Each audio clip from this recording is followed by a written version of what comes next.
All right, what's going on, everybody, and welcome back to another Real Talk. I pray everybody is having a wonderful, blessed Monday as we give the Most High all the honor, definitely all the glory and all the praise and worship. This is just a video response back to you, J1. My title says Real Talk for the Piano Players, and I love your email. And just catch what I'm about to say in this video. And let's just keep it real. You have musicians that love to practice. Some musicians, man, you can't get them off of their piano. They practice day, they practice night. It's just the time they put in, it's just unexplainable. Let me say it like that.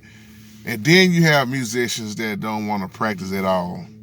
They want to just learn just enough to get by with, and don't really care about, how things really come out or how it sounds.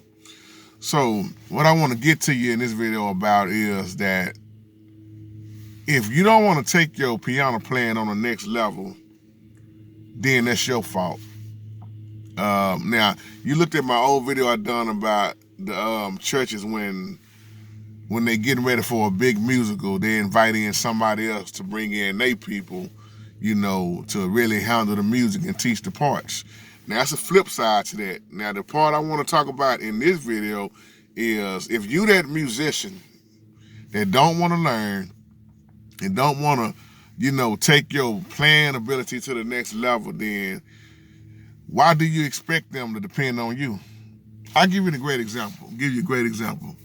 I got an uncle now. Let me see. Uncle is probably about 76 years old now. And he only wanted to learn the basic 1-4-5. He played every song in C. He'd give you a little B flat and a little F and a part bit of C sharp, and that's it.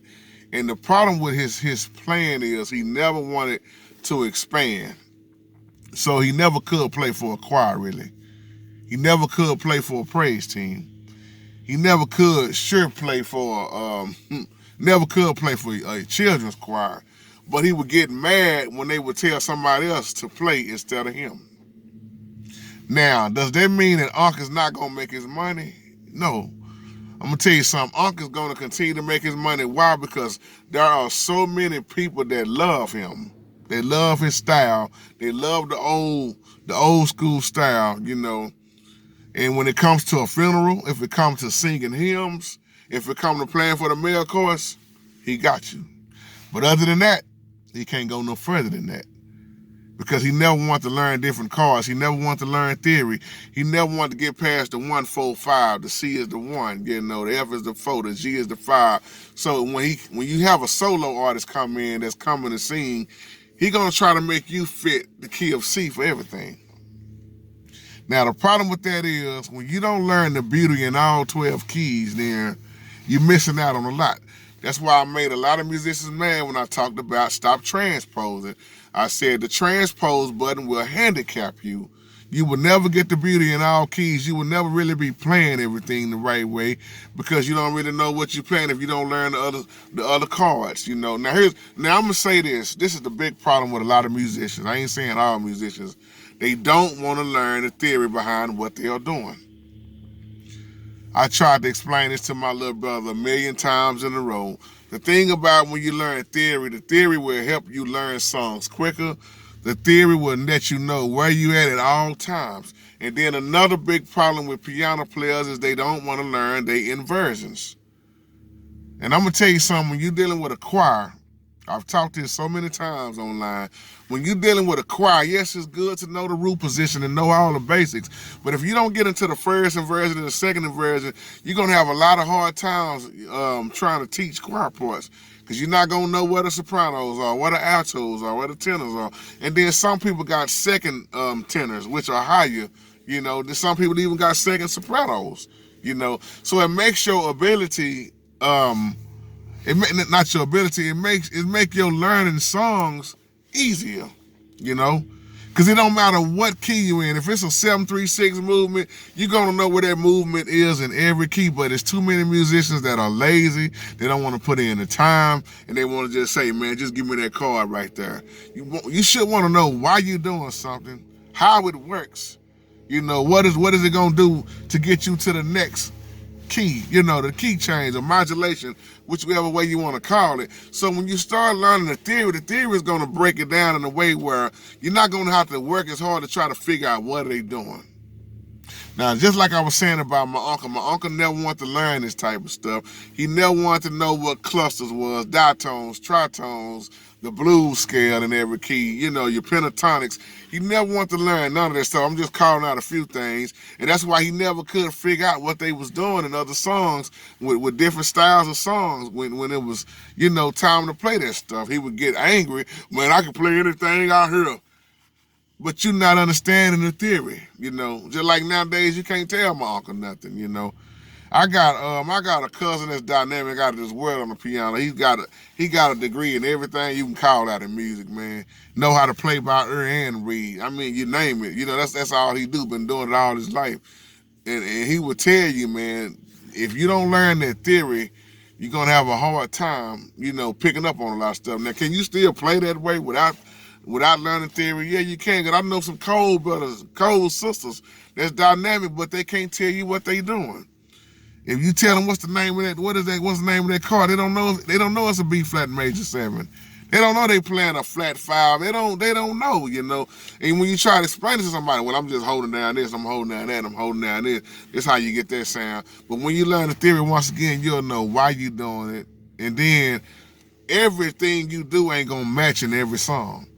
I seen cats, man, that destroy a song because they making the song so fat with all the chords. And you ever seen somebody play or sing or preach and it don't match because they doing too much? You can destroy a song by doing too much. Sometimes you don't need all that rips, and sometimes that basic C major 7 is all you need in that song, But so many of us have been taught wrong.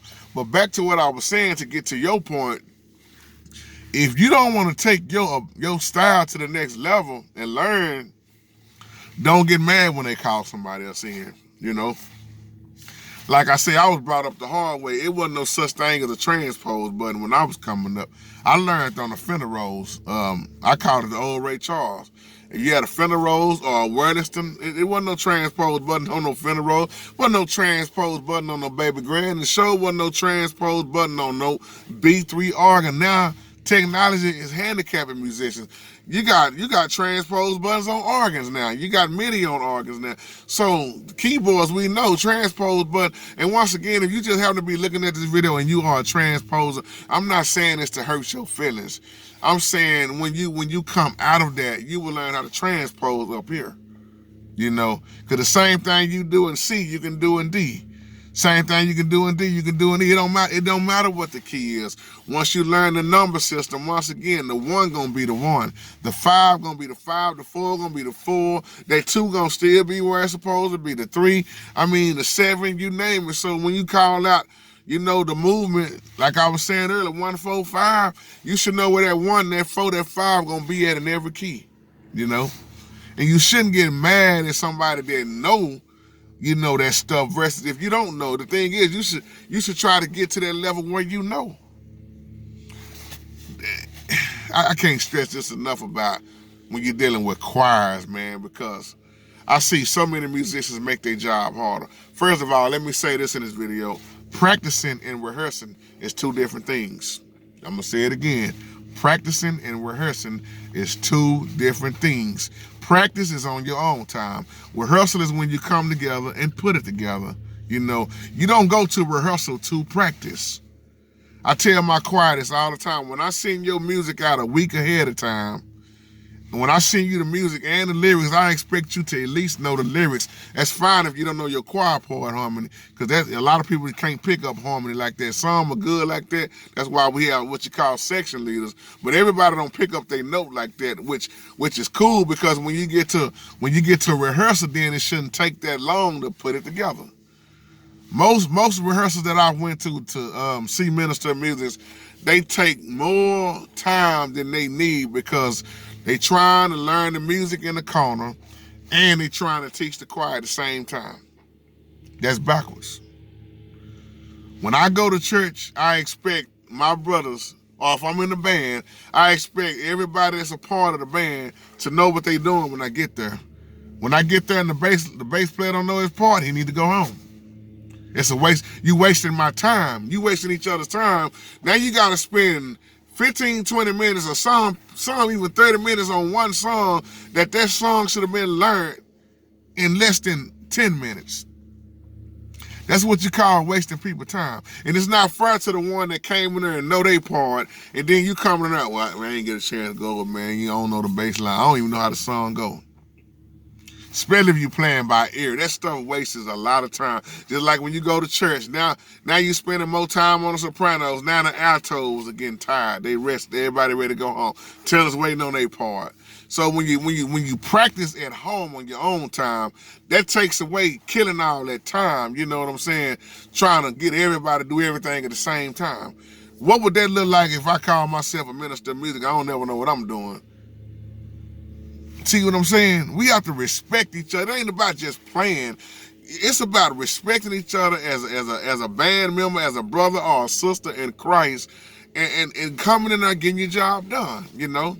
So more people waste time. Same with going to the studio. Most people I know go in the studio to practice. You don't go in the studio to practice. You should be going to the studio to lay it down. You should know what your intros, your breaks, your pops, and your pauses, and your dynamics and everything is going to be. But so many people wasting time in the studio, then you get mad at the engineer when he say, hey, man, you owe me more than what you supposed to owe me. I done seen dudes fight. Engineers get into it with artists, man, all the time because, hey, it ain't my job. You came, you know what the engineers gonna do when you stay in there and keep practicing? They gonna add more money on, you know? So it's so many things as an individual that we need to do, you know, but if, like I said earlier, if you don't want to take your plan on the next level, stop hating on the ones that they bring in, you know, because you had all the time to get it right, you know? People ask me all the time, well, JT, how long it take you to get to that level where, man, it took me practice and I still practice. I'm playing with one hand because I had a stroke in 2016 and I still won't touch a transpose button. Because I have learned so much theory over the years. I've put in my time of studying. I don't care what key you put me in. Most musicians I know, they can't stand the key of B natural. They can't stand A natural. They can't stand E natural. They don't want to play in those type of keys. They want, hey man, just give me A flat. Every Baptist, every gospel song, what you want to call now, pretty much gonna be an A flat when they come out with it. You know, A flat is what you call the churchy key. You know, I got so sick of playing A flat. I got tired of E flat and A flat. Most musicians I know that transpose, they're gonna put the arrow to the key in E flat where it's just all black notes, you know. And that's why I say you handicapping yourself, you know, because you will never learn the beauty in the rest of the keys if you just gonna transpose. And I mean that from the bottom of my heart. That's why I poured out my heart in here with the theory and everything to teach you not to transpose. But once again, most musicians don't want to learn theory. And if you want to be just like my uncle and stay on the same level, well, don't get mad at yourself. Well, let me say this right. Don't get mad at other people for going with other people because you don't want to take your style on the next level. And I'm gonna say this: those 1970 cards, 60 cards you've been playing all those years, that's not gonna work on Neo Soul. It's gonna work on other things, but when you start being a musician and being versatile, you gotta play different styles. You know, just like most of your choir music, that's not quartet music. Quartet music is some of the most easiest music you can play, you know. Some of the most easy music you can play. Blues, quartet, I mean, it all fits the same. It's gonna fit in the same, when you keep playing, you'll see it when you play long enough, you know. But when you start talking about this neo soul and just take somebody's style like Ty Tribbett, when you using these clusters and these tritones and dial tones, that stuff you doing in the 60s and 70s ain't gonna work on that type of music. That's why they go with somebody that can play that style, you know. So it all goes hand in hand, y'all. My biggest point in this video I want to make is don't stay comfortable in your playing. Move to the next level. If you see where you lacking it, every musician know what their weakness is. Most musicians that I know are right-handed, and they want to make their left hand chord just like their right hand is doing. Or if you left-handed, you want your right to do what your left is doing. So you work on your weakness, and you work on it every day, and I guarantee you're gonna love the level you're gonna start going on. You might get frustrated, you might get mad, you might get tired, you might get just to the point where I don't even want to play no more, my fingers hurt. But that's how you make it to the next level. I can't tell you how many years in studying I've done and playing and fingers hurting, and I mean, I can't tell you how long I had been like that. That's why I came back and poured my heart out, so musicians wouldn't have to go through what I went through to learn the hard way. It wasn't no YouTube like that, it wasn't no, somebody sitting down all the way showing me things. Most of the chords I learned how to play on the piano was from a guitar player by the name of Gregory Lynn Clark, who I love to this day, and I always go check on him. That man showed me how to play most of my stuff through his guitar and the keyboard. He could play keyboard too. But like my uncle couldn't take me nowhere because he didn't go nowhere. He only stayed basic 1-4-5. He didn't even know what a 7-3-6 was. I'll put you in the key of C. And that's all he wanted to do. So when you stay like that, as I close, you're gonna continue to stay on that same level. You gotta challenge yourself. Your mindset gotta change. You gotta be willing to put in that time and that effort and take your playing ability to the next level. If not, don't get mad at where you at. Just stay where you at if that's what you cool with. So with that being said, peace, and y'all have a wonderful, wonderful, blessed day.